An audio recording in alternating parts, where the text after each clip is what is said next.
السلام علیکم۔ جو راستے اللہ تعالیٰ سے جوڑتے ہیں وہ بہترین ہو جاتے ہیں۔ اللہ تعالیٰ کی طرف جانے والا ہر راستہ دل کو سکون بخشتا ہے۔ ایسے محسوس ہوتا ہے اکیلے ہونے کے باوجود بھی کوئی ساتھ ہے۔ انسان کی تمنا نہیں ہے کیونکہ اللہ ساتھ ہے۔ کوئی چھوڑ دے تو تب بھی دل تشکر میں ڈوبتا چلا جاتا ہے۔ ہم مسئلت سمجھ کر شکوے کے انبار نہیں لگاتے، وہ رحمان ہے۔ اس سے جڑنے والے غنی ہوتے ہیں۔ جو اس سے جڑتا ہے وہ اسی کے دل میں ہمیشہ کے بس جاتا ہے۔ زندگی کے چاروں اطراف میں محبت الہی ہوتی ہے اور ہم ہوتے ہیں، بس یہ الفاظ ہوتے ہیں۔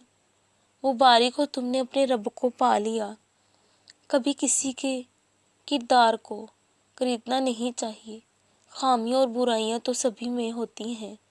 آپ کی اپنی ذات بھی ہزار خامیوں کا شکار ہوگی۔ اگر اللہ بے ان کا پردہ رکھا ہے تو آپ بھی دوسروں کا پردہ رکھیں۔ لوگوں کی ذات سے کیڑے نکالنا چھوڑ دیں تو دو سکون میں رہیں گے۔